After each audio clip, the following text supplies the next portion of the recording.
세계적으로 재생에너지가 신규 전력원의 90% 이상입니다. 그리고 그 재생에너지 중에서 태양광이 메인이고 두 번째가 이제 풍력입니다.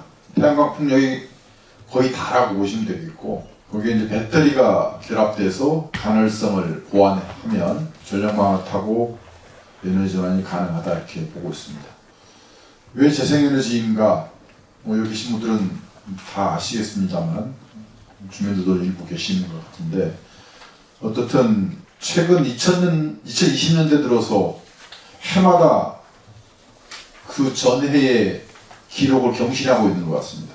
그 유엔 사무총장 구테르즈라는 분은 지구 온난화가 아니고 지구 열화, 글로벌 워밍에서 글로벌 히팅이다 이렇게 얘기하는, 말도 바꾸어야 된다는 상황으로 급박하게 진행되고 있는 것 같습니다.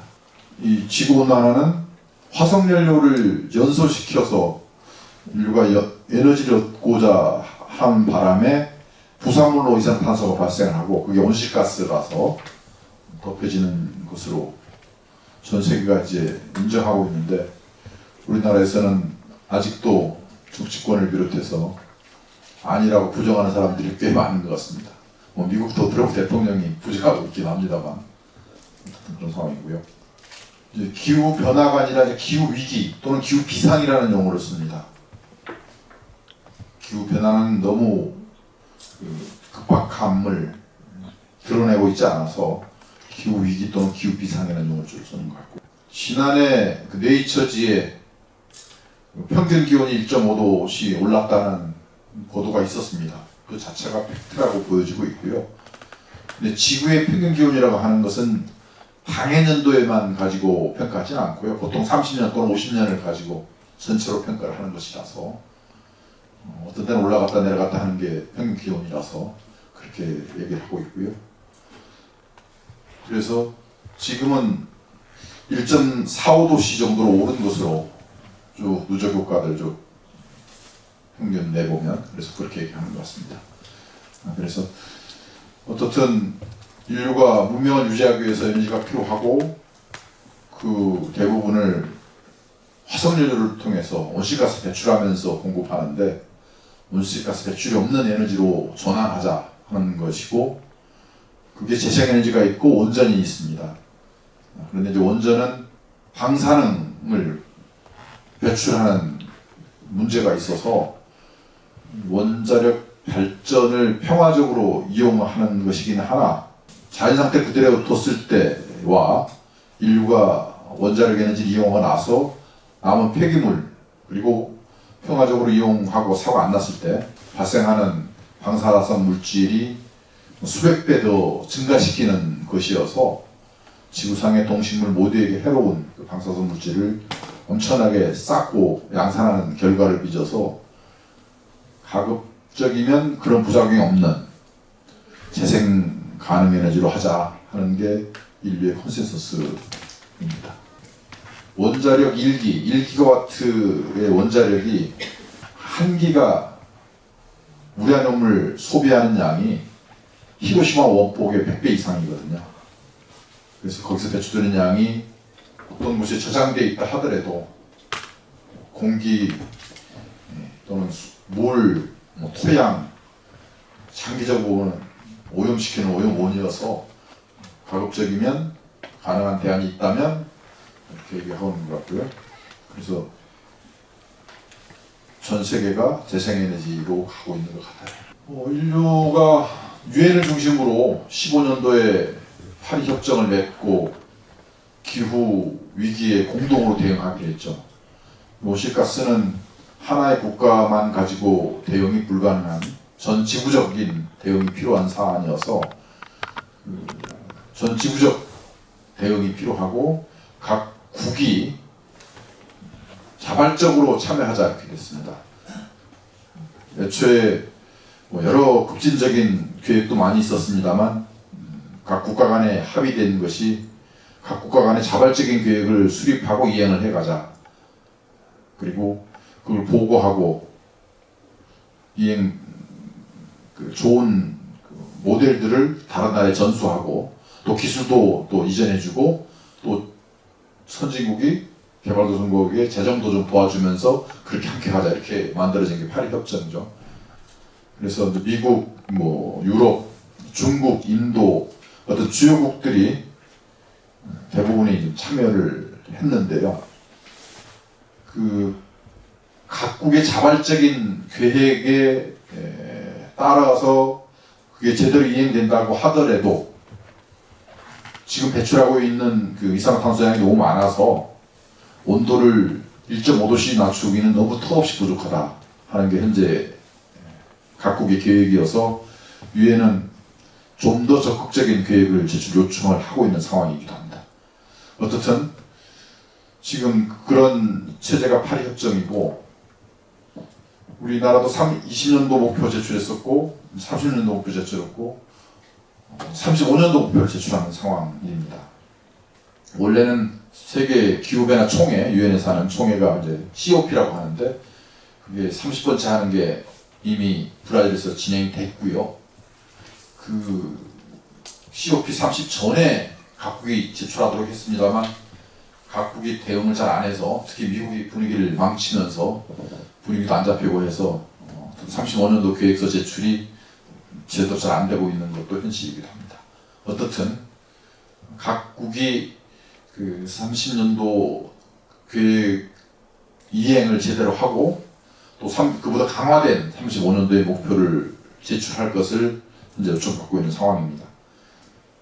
지금 시점에서는 미국은 뭐 아예 탈퇴한다고 트럼프가 한 상황이라서 발효되려면 이제 1년 지나고 발효하기 때문에 내년 2월인가요? 그럼 이제 미국이 공식적으로 탈퇴가 될 텐데 어떻든 뭐 미국은 안 냈고 유럽하고 중국은 낸 것으로 돼 있고요. 우리도 이제 낼 준비를 하고 있는 것 같습니다.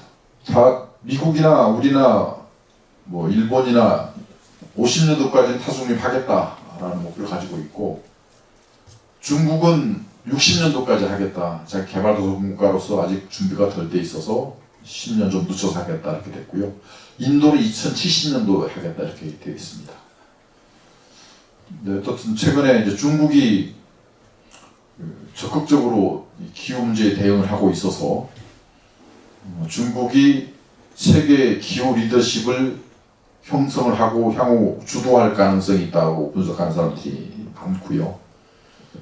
특히 그런 이유에는 에너지 전환 기술, 태양광, 풍력, 배터리, 그다음에 전기차, 수송 분야는 전기차가 들어가니까 전기차, 그다음에 건물 에너지 절약에 필요한 히트펌프, 산업에 필요한 그린 수소, 이 6대 에너지 전환 기술에서 제일 앞서고 있는 게 중국이고 기술뿐만 아니라 생산까지 그리고 보급까지 중국이 압도적으로 1위를 하고 있어서 중국이 이제 에너지 전환에서 주도하는 상황이 될 것 같습니다.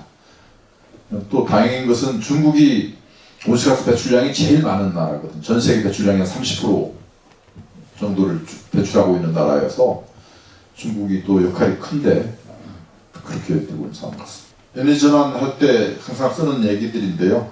탈탄소화, 그러니까 에너지의 탈탄소화입니다. 그래서 탄소가 배출되지 않는 에너지 사용 이거고요. 그다음에 이제 전기화입니다.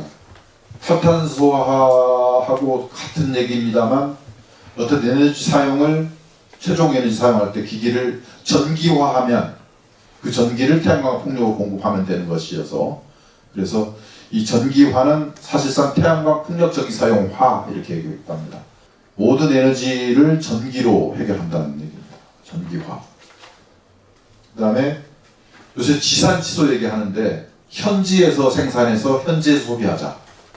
그래서 분산화 이게 세 번째로 항상 얘기하는 바고 그 다음에 이제 디지털라이제이션, 디지털화. 태양광 풍력의 가능성이 커서 그걸 수요하고 매칭을 시켜야 되는 문제가 있어서 그건 현지화도 해야 되지만 첨단화 하기 위해서는 스마트해져야 된다 해서 디지털화가 이렇게 얘기됩니다. 그래서 이런 개념들을 쓰고 있다는 말씀드립니다. 뭐 6대 핵심 기술은 설명드렸고요. 이 분야에 대한 투자가 엄청나게 이제 많아지고 있는 상황입니다. 전 세계적으로. 이곳에서 투자도 많아지고 일자리도 많아지고. 세계 재생에너지 2020년대 들어서 기가와트는 메가와트의 1000배고요. 메가와트는 킬로와트의 1000배입니다. 그리고 킬로와트는 와트의 1000배죠. 지금 우리 다대포항에 설치되는 게 100메가와트가 채 안 되는 풍력 발전인데 그 정도가 한 하루만 쓰나요? 하여튼 가정용으로 봤을 때. 근데 우리나라 전력 소비량을 맞추려면 제가 계산해 보니까 태양광 300기가와트, 풍력 100기가와트는 최소한 필요하더라고요. 근데 지금 다대포의 100메가와트는 100기가와트로 보면 10,000분의 1이거든요. 얼마나 많은 태양광과 풍력이 우리 주변에 설치돼야 되는지 상상을 해봅시다. 근데 그 기가와트가 지금 이제 4.4 테라와트죠. 1000기가와트가 1테라와트니까 4,400 기가와트는 4.4 테라와트인 건데 저렇게 이제 보급이 됐다는 거 2024년 말 기준으로 연간 성장률이 이제 15%에서 한 20% 되는 것 같아요. 저 두 자릿수 성장률은 엄청 높은 겁니다. 그리고 24년도에 신규 전력 설비, 새로 도입되는 전력 설비, 그러니까 원자력도 있고 가스도 있고 석탄도 있는데 신규 도입되는 전력 설비의 93%가 이제 재생에너지라는 거죠. 재생에너지가 아예 지배적인 이제 전원이 되어 가고 있다는 거고요. 그 중에서도 태양광이 주류입니다. 메인입니다. 20년도부터 설비 용량이 2.5에서 4.4까지 이렇게 해마다 증가했다는 거고요. 그다음에 이제 저 설비 용량 기준이고, 이 자료는 이제 발전량 기준입니다. 태양광은 1kW가 설치되더라도 하루 발전할 수 있는 용량이 24시간이 아니죠. 보통 우리나라에서는 3.5시간 정도 봅니다. 그러니까 태양하고 이 모듈 판넬 각도하고 최적화 각도가 만들어질 때 1kW를 발생을 하고, 아침에 해가 비스듬하게 비칠 때는 뭐 0에서부터 시작해서 100, 뭐 500, 1000까지 쭉 올라가는 거거든요, 와트로. 그래서 낮에 반드시 그 남향으로 설치했을 경우에 12시쯤 되면 이게 최고 발전하다가 저녁 때는 조금 줄어드니까 이걸 이제 뭐 수확할 때는 누적하고 적분한다고 하는 건데, 그렇게 해서 하루 발전 용량이 3.5시간이라서 24시간 분의 3.5 이렇게 하면 이제 이용률인 건데, 그게 대략 한 뭐 15% 이렇게 얘기하는 거. 근데 석탄 발전 24시간 발전시키잖아요. 뭐 가스 발전, 뭐 그다음에 원자력 발전도 그렇게 한다 이렇게 하는 건데, 사실 이걸 이용률이라고, 연간 이용률이라고 합니다. 연간을 시간으로 하면 8,760시간인데 그 중에 원자력은 최우선으로 국가 정책적으로 생산하도록 합니다. 왜냐하면 원자력은 출력을 높이고 낮추고 하면 수명의 문제가 있고 안전의 문제가 생겨요. 그래서 원전은 최대 출력으로 최대한 생산하게 하고, 그리고 두 번째는 이제 석탄 발전을 최대한 생산하게 합니다. 그 다음에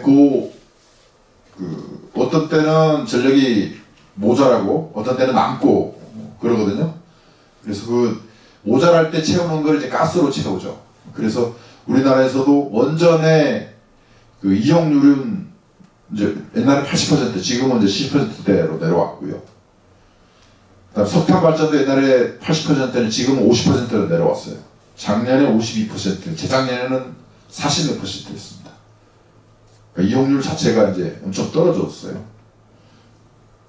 가스 발전도 비슷하고요. 어떻든 보통 기존의 중앙 집중적 발전은 이용률을 대략 한 75% 봅니다.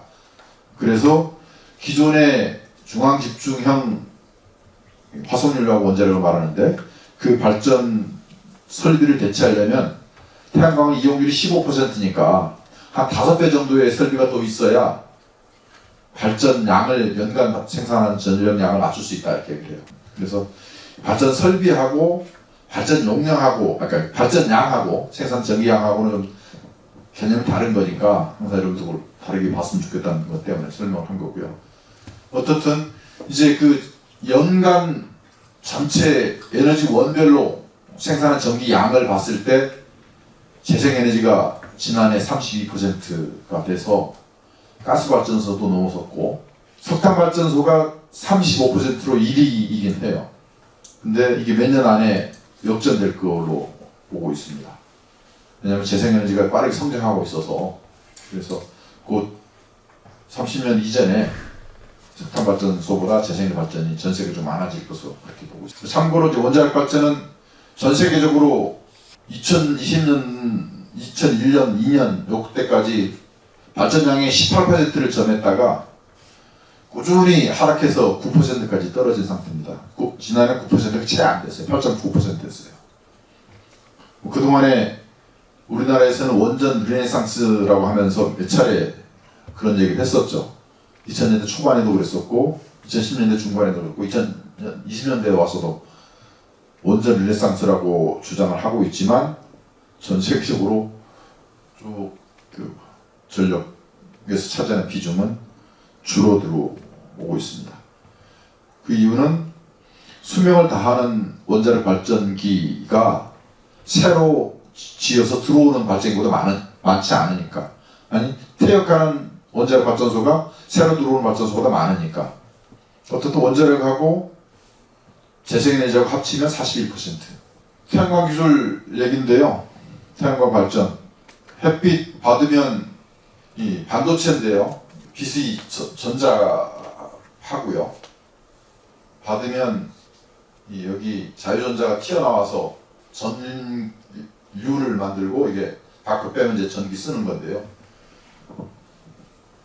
사실은 그 햇빛 발전이 태양이 핵융합을 하고 있어서 태양의 자연 핵융합로를 인류가 쓰는 거나 마찬가지라고 저는 얘기를 합니다. 뭐 지구상에서 핵융합 하려고 하는 거는 그거는 뭐 1000년이 지나도 불가능할 것 같은데 우리나라는 핵융합 한다고 지금 또 열심히 또 돈을 붓고는 있습니다만 어떻든 그 태양광이 가장 싸고 가장 경제적인 에너지원이 됐어요. 그래서 개발도상국, 뭐 인도, 중국, 인도, 아프리카, 아시아 모두가 이제 태양광 설치 붐이 일기 시작해서 엄청나게 빠르게 보급이 되고 있고요. 뭐 기술들이 여러 가지 있는데 N타입, P타입, 뭐 이거는 이제 웨이퍼를 나누는 거고요. 포지티브 하나, 네거티브 하나, N타입, P타입. 거기 뭐 인을 섞느냐, 불소를 섞느냐에 따라 가지고 나눠지는 건데요. 하여튼 뭐 그 기술이 있는데 최근에는 N타입이 더 메인 시장이 되고 있다. 뭐 이런 얘기 있고. 그다음에 양면형 태양전지라고 해서 이제 빛이 이 바로 직사광선도 있지만 반사광에서도 발전하니까 양쪽에 다 발전하는 게 같은 공간에서 발전량을 늘리는 기술로 양면형이 나와 있는 상태고요. 그다음에 지금 반도체가 실리콘 웨이퍼에다가 다 만들어서 하고 있는데 태양전지도 반도체라서 실리콘 웨이퍼에다가 태양 전극을 만들고 있는데 그 반도체를 만드는 실리콘 웨이퍼에 페로스카이트라고 하는 일종의 색소를 좀 같이 섞어서 적층을 하면 쌓아서 하게 되면 효율을 더 높일 수 있다 해가지고 페로스카이트 기술을 적용하면 지금은 보급되고 있는 모듈 효율이 22% 전후지만 30% 이상 높일 수 있다 해가지고 이 기술로 가고 있는 상태 같습니다. 어쨌든 작은 공간에 더 많은 전기를 생산할 수 있도록 하는 기술 발전이 이루어지고 있다는 얘기입니다. 그 다음에 육상 풍력, 사실 전 세계 풍력의 93%, 예전에는 뭐 거의 95% 이상이었었는데 최근 해상 풍력이 좀 더 빠르게 성장하면서 93%가 육상 풍력입니다. 그리고 그 육상 풍력의 90%가 농지 초지에 설치되어 있어요. 우리는 농지 초지에 설치 못하게 돼 있어요. 법적으로. 산으로 가야 되는데 산은 또 여러 가지 생태적인 이유로 또 백두대간이라는 이유로 못하는 곳이 많아서 원래 육상폭력에서 바람이 좋은 곳은 높은 산인데 그걸 다 여러 가지로 막고 있어. 바람이 없는 게 아니고 우리나라의 법규가 다 막아서 설치할 공간이 별로 없어요. 육상폭력이 그동안 예면받았는데 사실 육상폭력이 해상폭력보다 가격이 한 2분의 1로 저렴하거든요. 그래서 이재명 정부 들어서서는 육상폭력도 한다. 그래서 목표를 세웠더라고요. 30년도까지 6기가와트를 하겠다. 그리고 35년도까지 12기가와트를 하겠다. 2배 하겠다. 이렇게 목표를 세웠어요. 그래서 육상폭력도 개발할 것 같은데 그동안에 해상폭력 한다고 하면서 세월을 보냈는데 이명박 정부 들어섰을 때 제가 센터 소장을 하다가 이재명 정부의 뜻이 안 맞아가지고 이제 소장을 관뒀었었는데 그때 해상폭력 할 때의 담당국장이 그랬었어요. 실제로 하려고 그런 게 아니고 하는 척 하려고 해상폭력 하는 거니까 센터 소장 계속 나하고 싸우기 싫으면 빨리 나가라고 계속 그랬었어요. 그래서 내가 나올 수밖에 없었었는데 그 사람이 부산에 국회의원했던 윤상직 산업부 차관 장관했던 그 사람입니다. 그때 당시 국장이었고 내가 센터 소장일 때 보셨던 분인데 그때도 태양광도 사실 우리나라가 잘했어요. 그리고 그때는 중국 다 기술 도와주고 이전해주고 있었었고 왜냐면 반도체 기술이라서 삼성전자가 언제 들어오냐 항상 물어보고 그랬었는데 그것도 안 했죠. 태양광이 실리콘이 메인 시장인데 실리콘 시장 아니고 차세대 기술이 된다고 그러면서 방막 태양전지 해야 된다고 그러면서 거의 1,000억 연구 개발 예산 다 받고 메인 시장인 실리콘 시장은 아예 외면해버리고 결과적으로 산업이 다 죽고 중국에 뒤처지고 해서 벌써 20년 가까이 되니까 뭐 이렇게 엉망되는 거죠. 사실은 정부 책임이 큽니다. 육상폭력이 메인인데 왜 해상폭력이냐. 육상폭력 기술을 습득해서 좀 더 고도의 기술이 필요한 게 해상폭력인데 아직 중학교, 고등학교 갈 실력도 아닌데 대학부터 가겠다고 아직 학사도 못하면서 박사학위부터 받겠다고 하는 것밖에 더 되냐 했더니 실은 안 하려고 솔직히 이렇게 얘기했어요. 사실. 하여튼 육상폭력도 꼭 해야 된다고 생각하고요. 근데 전 세계적으로 육상폭력도 하여튼 100기가와트 이상 설치하고 있어요. 이제. 태양광은 지난해 400기가와트 수준 된 것 같고요. 올해는 500기가 넘을 거라고 예측하는 보고서도 있습니다. 엄청나게 빠르게 성장하는 것 같고요. 그 다음에 배터리가 매우 중요한데 에너지 전환이 있어서 배터리 가격도 굉장히 빠르게 하락하고 있고 그 하락의 동인에는 시장이 커지니까 대량 생산하게 되고 그리고 가격 하락 요인이 됩니다. 그렇게 해서 설치량이 늘어남에 따라서 그 이제 뭐 여러 사람들이 무슨 법칙 해가지고 얘기를 하는 건데 생산량이 2배 늘어갈 때마다 또는 보급량이 2배 늘어갈 때마다 가격이 몇 % 하락하냐 이 얘기인데 태양광은 뭐 20%, 풍력 뭐 15% 이렇게 얘기하기도 하고 배터리도 뭐 비슷합니다.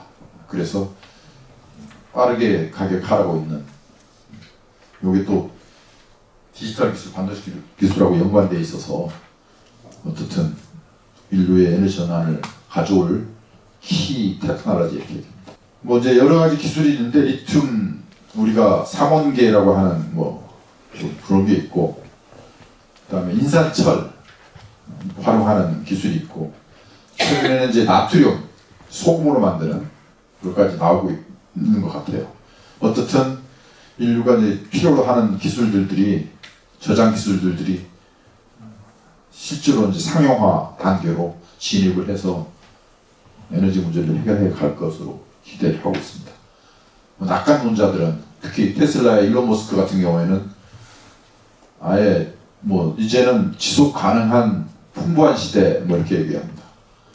이제 지속 가능하기도 하고 에너지도 풍부하게 쓸 수 있는 시대로 갈 거다. 뭐 이렇게 얘기하는데 어떻든 그런 시대를 배터리가 열어갈 수 있을 것 같아요. 그 다음에 자동차인데요. 수송 분야 에너지 절약을 위해서 자동차는 전기차로 가는 것 같아요. 그러니까 휘발유차는 휘발유 가진 에너지의 20% 내외만 바퀴로 전달돼서 에너지를 써먹는데 배터리는 충전 방전 다 뭐 감안하더라도 80% 이상 배터리 전달해서 쓰는 거라서 기존의 내연기관보다 훨씬 더 에너지 소비 효율성이 좋다 이런 거고요. 그래서 그 국가 전체 에너지 통계 낼 때 수송에서 쓰는 에너지 양 내연기관으로 휘발유나 디젤 엔진으로 쓸 때의 수송 분야에서의 에너지 사용량을 전기화를 하게 되면 4분의 1로 줄일 수 있다. 그리고 4분의 1 전기를 태양광 풍력으로 공급하면 온실가스 줄일 수 있다 이런 얘기입니다. 그래서 글로 가고 있고 그 다음에 버스나 트럭 대형은 뭐 어렵지 않냐 이런 얘기 있었는데 배터리 기술이 발달하면서 그것도 가능한 시대로 가고 있는 것 같아요.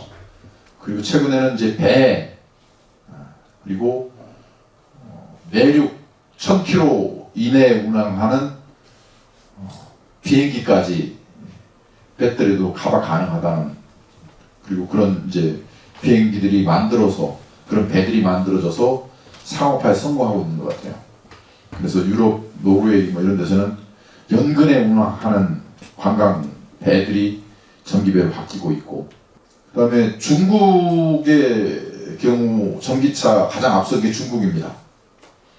그 일론 머스크 테슬라 일론 머스크가 전기차 관련 기술들을 모두 사서 전기차 만들고 난 뒤에 그 특허를 다 공개했어요. 누구나 다 이 기술을 써라 공짜로. 우리 빨리 전기차 시대로 가자. 그래서 그걸 받아서 중국 애들이 열심히 해서 엄청나게 투자해가지고 중국이 전기차 시대를 선도하고 있죠. 그 중국이 만든 전기차는 내연기관차보다 쌉니다. 그래서 중국은 전 세계에서 가장 큰 자동차 시장인데 미국보다 훨씬 큰 자동차 시장인데 그 시장의 50% 이상이 전기차입니다. 신차 팔리는 게. 그런 시대로 가고 있는 상황입니다.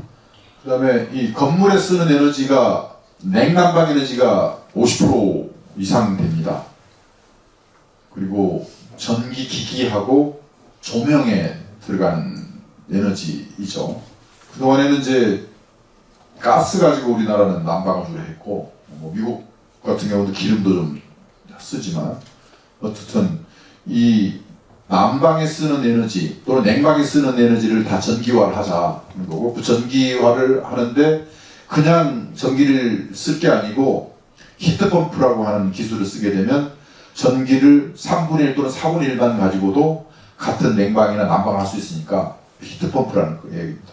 그러니까 이 물이 뭐 1도에서 1g이 1도 올라갈 때 1칼로리라고 하는데 그러니까 온도가 높으면 에너지 함량이 더 있거든요.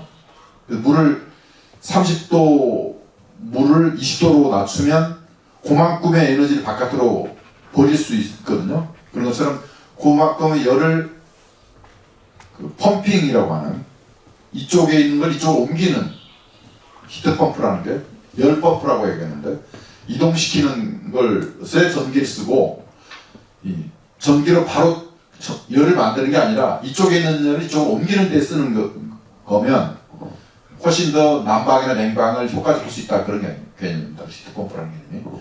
그래서 이 건물에 사용하는 에너지를 줄여서 에너지 전환이 가능하다는 얘기고요. 이미 그래서 유럽, 중국, 미국에서는 히트펌프가 엄청나게 보급되고 있어요. 근데 우리는 아직도 냉난방 겸용 복합 이 기기들이 건물에 설치하고 있죠. 그건 LG, 삼성이 그걸 생산하고 있으면서 걔들의 로비력이 더 세서 계속 아직 설치되고 있는 그런 상황이고 LG가 히트펌프를 잘 만들어서 유럽, 미국, 중국에 수출하고 있는데 정작 국내에는 수출에서 설치 잘 못하고 있는 상황이라서 김성환 기후 장관이 히트펌프 꼭 하겠다고 해서 지금 저도 만들고 있는 것 같습니다. 보통 이제 히트펌프 열원을 물을 쓰기도 하고 공기열원 쓰기도 하고 지열처럼 그 흙이죠. 땅 속에 있는 걸 쓰기도 하는데 물을 쓴다고 할 때 지하의 물을 보통 15도씨거든요. 근데 보통 이제 이 열 매체가 열 운반 매체 기체도 되고 또 물 자체가 또 매체가 되기도 하는데 이게 뜨거운 물이 땅속으로 들어가게 되면 주변에 따라서 열이 전도돼 가지고 30도짜리가 뭐 한 5도 정도 낮춰지거든요. 그럼 여기 낮춰진 물을 다시 돌리게 되면 여기 흡수해 가지고 또 뜨거워지고 하는. 그래서 원래 냉방이라고 하는 것은 열을 같은 공간에서 누군가가 뺏어가야 냉방이 되는 거니까 누가 뺏어갔다 그러면 그건 그 자체는 온도가 올라갔다는 얘기거든요. 그러면 그 열을 어딘가에 떨치고 다시 와야 새로운 공간에서 열을 다시 흡수할 수가 있으니까 그렇게 이제 계속 요 순환을 시키는데 전기를 쓰는 거예요. 그래서 에너지를 직접 전기로 만드는 게 아니고 어떤 매개 물질을 통해서 열을 이쪽에서 있던 걸 이쪽으로 이동시키는데 쓰는 거, 이 히트펌프라는 얘기입니다. 난방의 전기와 냉방의 전기와 이게 이제 성능 지표 300%는 400% 이렇게 하겠는데요. 그래서 3분의 1 또는 4분의 1만 가지고도 전기를 다이렉트로 난방에 쓰는 것보다 효율을 낸다는 얘기입니다. 그래서 뭐 가스보일러가 뭐 90% 이상이라고 하지만 히트펌프는 뭐 300에서 400% 평균 350%라는 그 얘기입니다. 그래서 전기를 훨씬 절약할 수 있다는 거고 이미 뉴욕주는 가스 난방을 법으로 금지했습니다. 그래서 신규 건물을 뉴욕주하고 캘리포니아주하고 가스로 그 건물 준공할 때 냉방 또는 난방 그건 허가 자체를 안 해줍니다. 그래서 기존에 있는 가스 난방도 히트펌프로 바꾸도록 보조금을 주고 있고요. 그래서 엄청나게 많이 빠져서 바꿔가고 있는 상황입니다. 우리도 그런 시스템을 신정부에서 이재명 정부에서 도입하려고 하고 있습니다. 그린 수소가 필요한데 그린 수소 이건 이제 재생에너지로 물을 전기분해해서 만든 수소를 그린 수소라고 합니다. 이게 왜 필요하냐면 제철소에 철광석으로부터 철을 뽑으려고 하면 철광석은 거기에 산소가 붙어 있거든요. 산소를 떼내야 됩니다. 그걸 환원이라고 하는 건데 산소를 떼내는 거를 산소 결합하는 걸 산화라고 그러고 어쨌든 뭐 그 산소를 떼어내야 되는데 철광석에 그 철하고 같이 있는 산소를 Fe2O3인데 철광석에 명칭은 하여튼 거기 있는 걸 떼내려고 하면 수소나 탄소가 필요해요. 지금은 석탄을 써서 탄소를 가지고 거기 CO2를 만들어지니까 이산화탄소가 만들어지기 때문에 탄소 대신 수소를 쓰면 H2O가 만들어져요. 물이 만들어져요. 그래서 그런 산업 현장의 물질로 탄소 대신 수소를 써서 이산화탄소 발생하지 않는 철광석을 제철을 하기 위해서 그린 수소가 꼭 필요한 거죠. 그리고 우리가 이 옷을 만들고 뭐 플라스틱을 만들고 뭐 이런 등등에 쓰는 수많은 이 화학 제품들이 수소가 들어가 있어요. 탄소가 들어가 있고 뭐 산소가 들어가 있고 지수가 들어가 있고 이렇게 복합적으로 들어가 있는데 지수 산소는 대기 중에서 구할 수 있는데 탄소도 우리 식물들이 다 탄소 덩어리잖아요. 수소만 그린 수소 만들면 깨끗하게 만들면 우리 물질 다 만들 수 있어요. 화학 산업에서 수소가 필요해요. 그래서 그걸 그린 수소를 하자 이런 거거든요. 근데 그린 수소를 만들기가 굉장히 어렵습니다. 물을 전기 분해할 때 에너지 소비율이 낮아서 그래서 그 철광석을 만드는 제철 산업, 화학 산업을 그린화 또는 무탄소 또는 저탄소로 만들기가 굉장히 돈이 많이 들고 어려운 거라서 어려운 그 산업 분야의 탈탄소화를 위해서 그린 수소가 필요한 겁니다. 우리나라는 지금 그 수소가 우주의 뭐 75%라고 그러면서 우주에는 75%지만 지구에서는 자연 상태에서 수소가 존재하지가 않아요. 그 수소는 엄청난 에너지를 투자할 때 만들 수 있는 거라서 그렇게 어렵게 만든 수소를 가지고 에너지를 쓰기 위해서 수소를 만드는 건 바보짓이거든요. 태양광 풍력이 있으면 배터리 저장하면 훨씬 더 효율적이고 그 가진 에너지의 80%를 쓸 수 있는데 수소를 만들었다가 수소를 가지고 다시 전기를 만들려고 그러면 20%도 못 써요. 그래서 그린 수소를 가지고 전기를 만들거나 또 난방에 쓰려고 하는 거는 너무 멍청한 사고라서 그렇게 하면 안 되는 거고 그렇게 갈 수도 없는 건데 우리나라는 정부에서 그렇게 다 보조금을 주고 있어서 지자체에서는 수소 경제하면 중앙정부 예산 딸 수 있다 해가지고 다 지방정부 예산 같이 매칭에 들어가는데도 불구하고 수소경제 하면서 지금 뻘짓을 엄청 하고 있어요. 해마다 1조 이상씩 돈이 지금 낭비되고 있어요. 그거 태양광 풍력 배터리 써야 될 돈을 엉망으로 쓰고 있어서 나라가 계속 어려워져가는 것 같아요. 에너지 분야에서 제일 큰 과제가 그겁니다. 하여튼 수소가 그린 수소가 필요한 거고요. 지금 LNG 가지고 연료전지 발전하는 거는요. LNG 가지고 수소 만들 때 이산화탄소 다 배출하는 거거든요. LNG 가지고 발전은 LNG 그냥 복합 발전이 훨씬 더 효율이 좋아요. 똑같은 LNG 소비하면 가스 복합 발전이 발전량이 더 많아요. 그러니까 연료전지 쓰는 것보다도 복합 발전하는 게 더 온실가스 적게 발생하는 거예요. 근데 지금 우리나라는 그 연료전지 한다고 하면서 지금 뻘짓하고 있고 그 연료전지 다 100% 수입인데 사실은 그것도 참 바보짓이거든요. 수소차, 연료전지 발전 다 바보짓이에요. 하여튼 뭐 그거 계속 정부한테 얘기하고 있고 의지를 가지고 있는데 기존에 뭐 정부들이 깔아놓은 정책 때문에 한꺼번에 잘 못하는 것 같고 단계적으로 하겠다고 하고 있습니다. 지금 태양광이 가장 전 세계적으로 싼 에너지원인데 우리나라만 비싸요. 그 이유는 불필요한 규제 그리고 안 줘도 되는 돈들이 너무 많아 붙어 있어요. 저게 태양광 풍력에. 그래서 비쌉니다. 그러니까 전 세계적으로 모듈 가격이든 풍력 그 터빈 가격이든 다 나와 있어요. 그 가격에 살 수 있거든요. 인허가 받고 주민 민원 무마하느라고 돈 다 들어갑니다. 그동안에 원자력, 석탄, 가스 발전은 정부가 정부 사업으로 다 하니까 국민들도 그러려니 했는데 태양광 풍력 민간인들이 돈 벌자고 한다고 그러니까 다 지금 나눠 먹자고 지금 덤비고 있는 상황이거든요.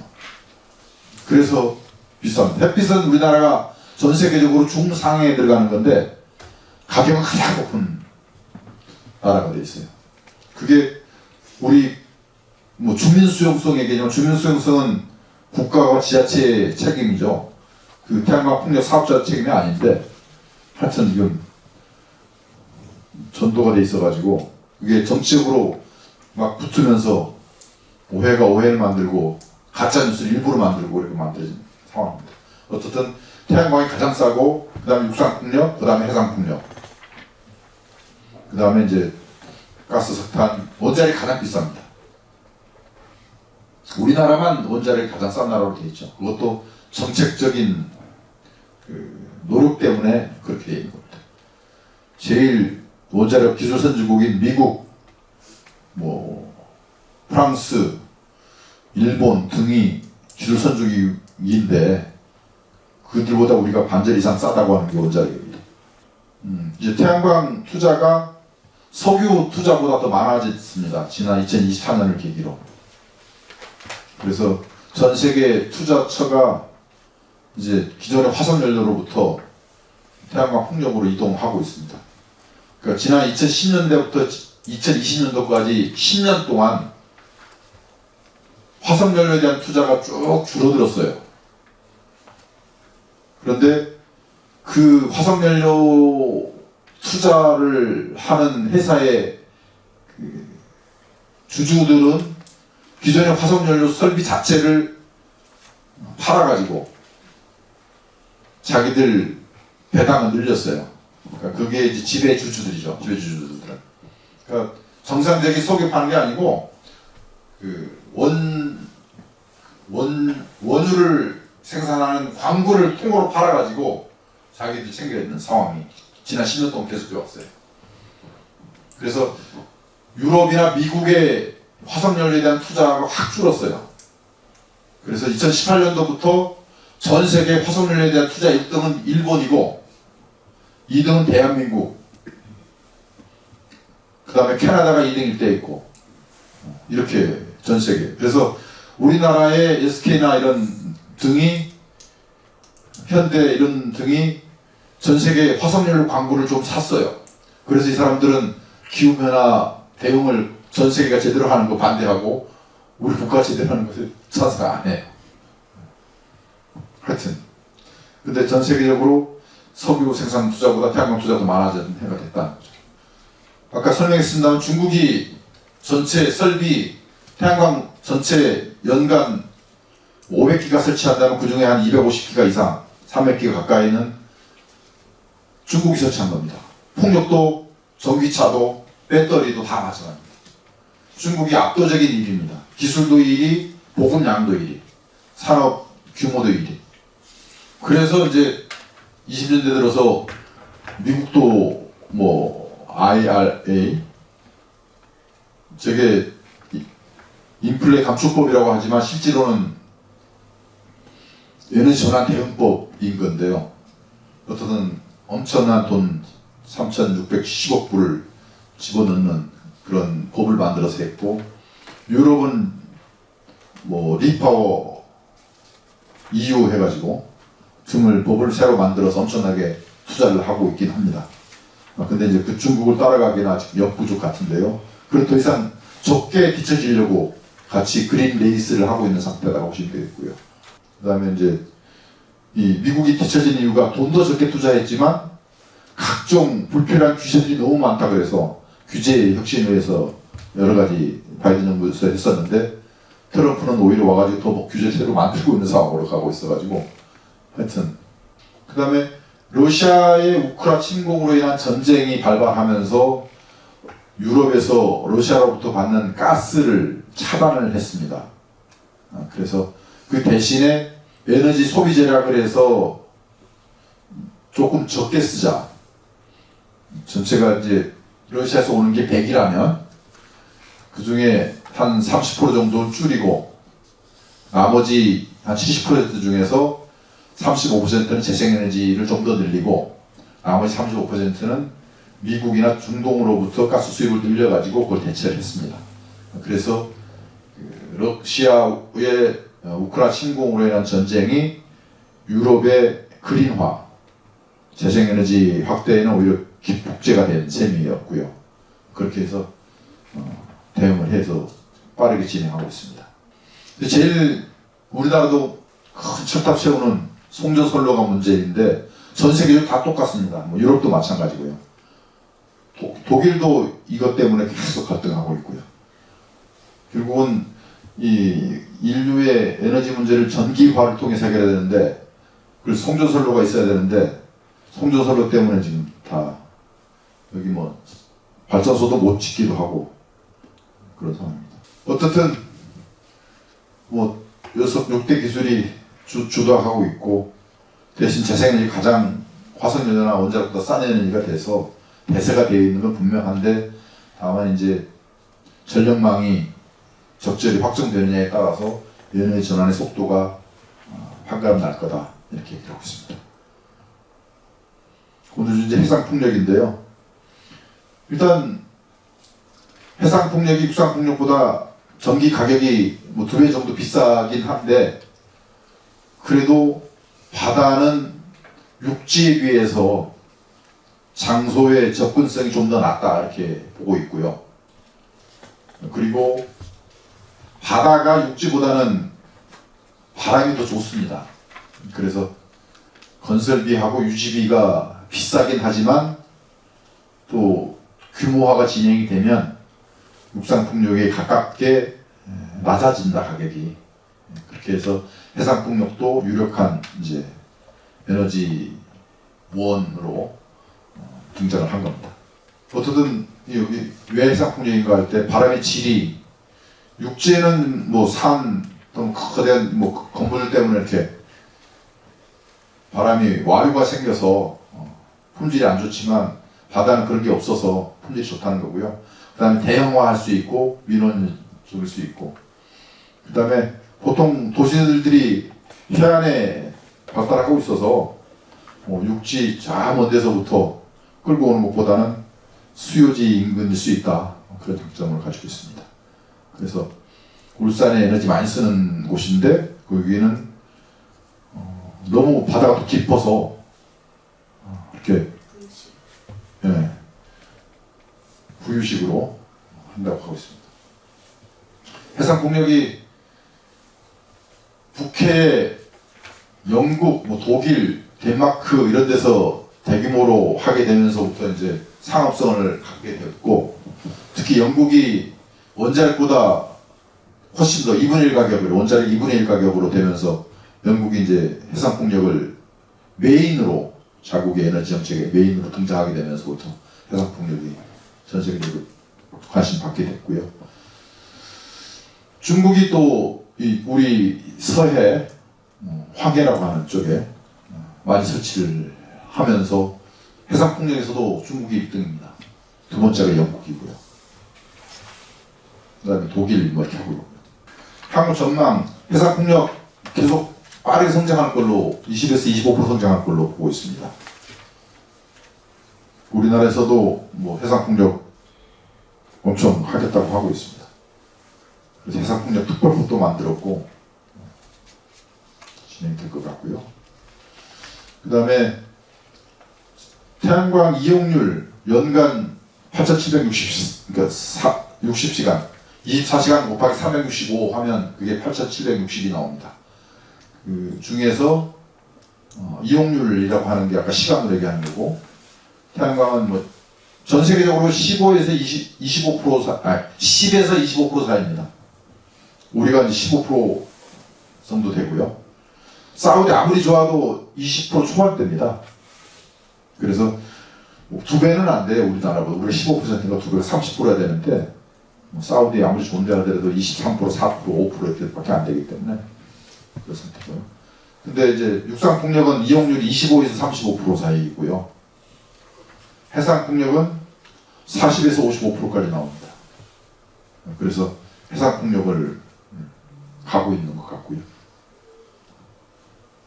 그래서 사실상 기저부하 담당을 풍력이 하고, 태양광 플러스 배터리가 나머지 커버하는 식으로 가자, 이렇게 하고 있어요.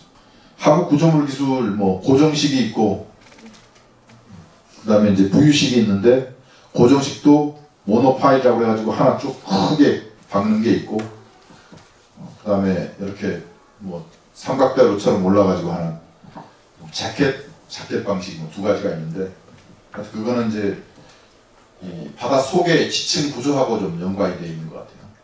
그에 따라서 다르게 선택하고 있다는 거고요. 수심이 보통 60m 이상은 워낙 그 고정식으로 하려면 좀 또 돈 문제도 있고 해서 60m 이상의 것은 부유식으로 하는 것 같고요.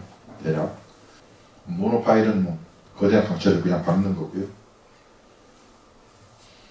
그 다음에 재킷 방식은 이렇게 우리 송전선로처럼 저렇게 재킷으로 하는 거, 그걸 말하는 거. 그 다음에 풍력 발전기가 커지면 커질수록 이게 면적이니까요, 바람을 많이 받으니까 이 날개가 크면 클수록 더 발전량이 많아집니다. 그래서 지금 풍력 기술은 그 날개 기술이 중요합니다. 키입니다. 제일 중요합니다. 그래서 덴마크 베스타스가 유일하게 인하우스라고 자기 회사 내 기술을 가져가는 게 블레이드, 날개 기술입니다.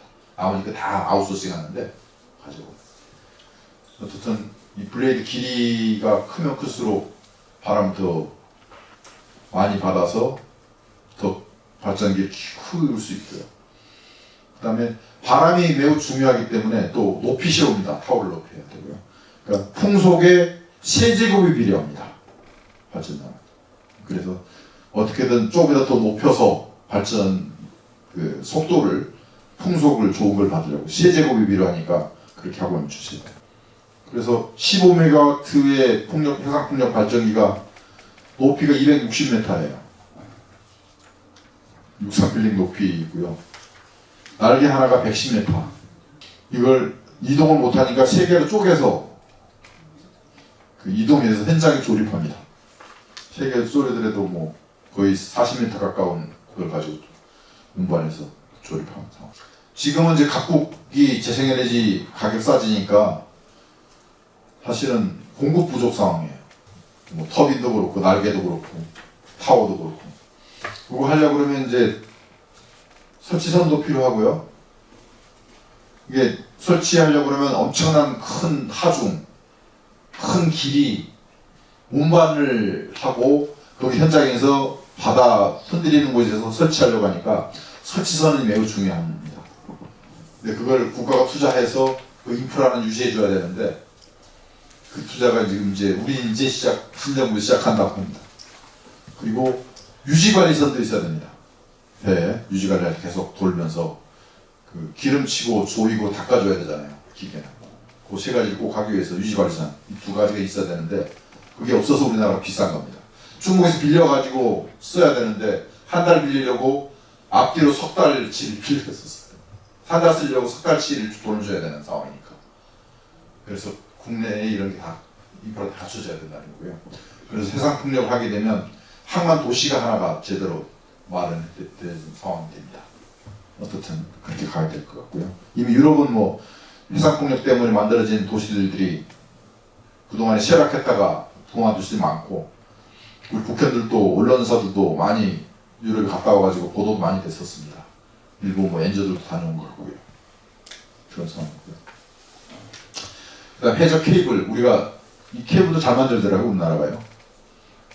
배도 잘 만들지만 케이블도 우리나라 지금도 뭐 엄청 주식도 올해만 100% 이상씩 뛰었던데요. 엄청나게 매출도 늘어나고 있고.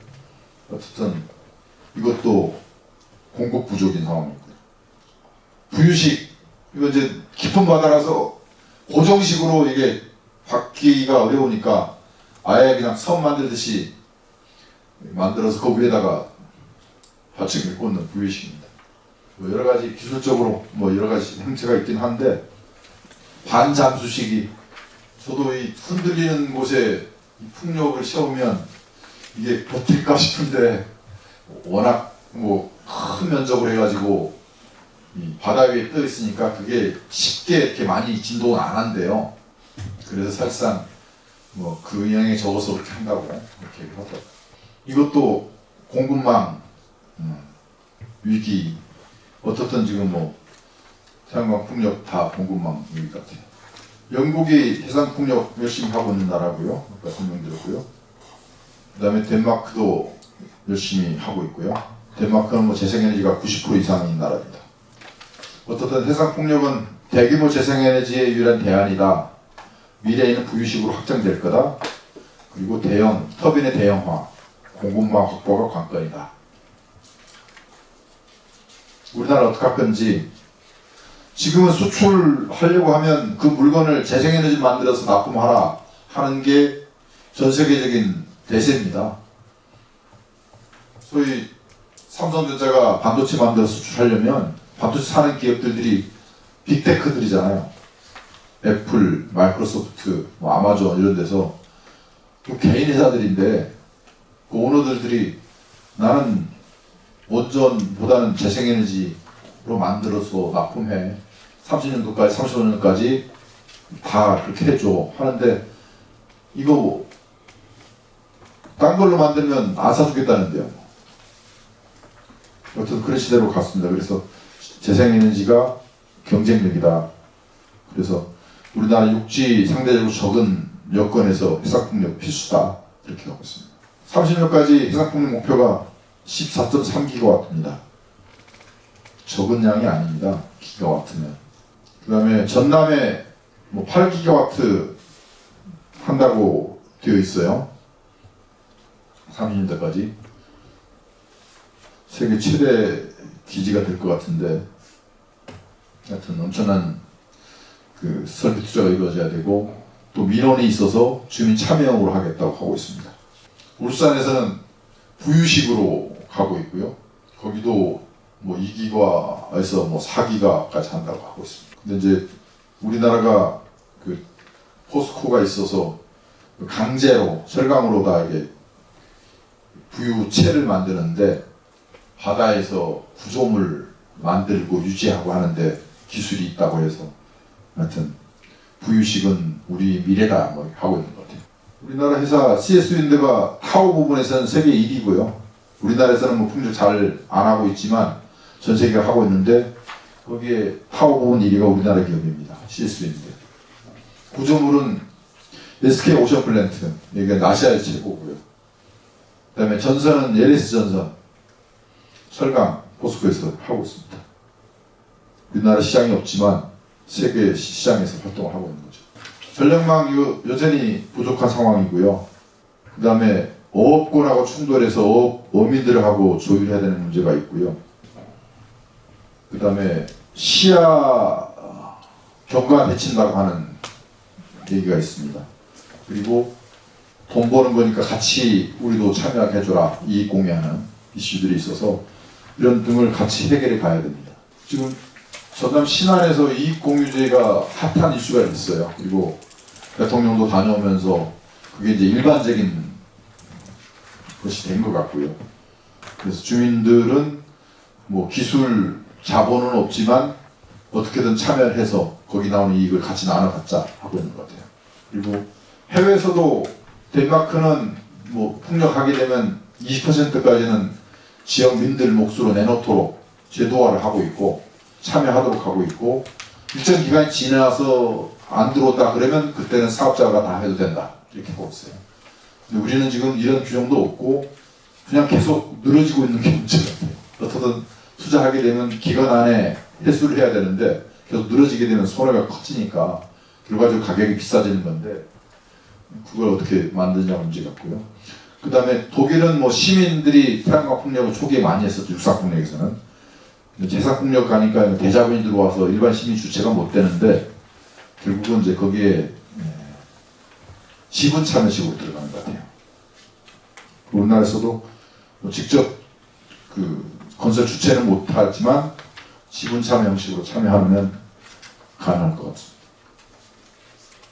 그래서 해상풍력특별법이 만들어졌고 3월 26일 날인가 7일 날 내년도 시행령이 이제 1년 후에 하게 됐으니까 발효가 되죠. 원스톱샵. 이게 규제가 뭐 30몇 개라고 하던데 그거를 30몇 개 기관을 다 찾아가면서 해결하려고 그러면 한도 끝도 없으니 정부가 일괄해서 인허가를 받을 수 있도록 하겠다 하고 있고요. 그 다음에 민간이 다 계측기, 풍암 계측기 꽂으면 그게 내 땅이다. 그게 권리가 확보가 됐었는데 그러지 말고 정부가 해양도 계획을 입지해서 가자. 그래서 합니다.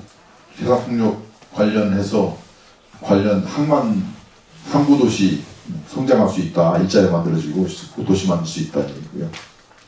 우리나라 제조 인프라 갖춰져 있기 때문에 정책만 잘 세팅되면 우리 내부의 에너지 전환도 할 수 있고 그 기술을 가지고 전 세계로 나갈 수 있으니 해상풍력도 산업으로 보고 제대로 좀 해보자 이러고 있습니다.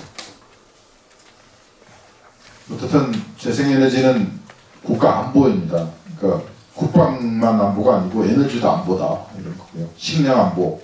그래서 이 세 가지가 안보다. 에너지 없이는 하루도 못 버티거든요. 그래서 저는 포항에 뭐 앞바다에 5천억을 가지고 뭐 석유 나온다 그러면서 그 돈 5천억 그냥 쓰는데 왜 이 해상풍력 설치선 만드는데 또 뭐 1, 200억 원 되는데 그런 못 쓰는지 모르겠어요. 그러니까 석유는 뭐 금강산도 그냥 거기 석유 나온다 그러면 파헤칠 것 같은데 풍력은 뭐 야 보기 싫으니까 설치하지 말라는 이런 분위기 가지고서는 에너지는 어렵습니다. 사실. 어쨌든 해상풍력 탄소 중립을 위해서 우리 꼭 해야 될 안 할 수 없는 거고요. 그리고 정부하고 주민 협력이 필수입니다. 그 사업자들한테 맡길 수 있는 게 아니거든요. 국가 안보를 뭐 개인한테 맡길 수 없는 것처럼 에너지 안보도 국가, 지자체, 주민, 국민 모두의 책임입니다. 그렇죠.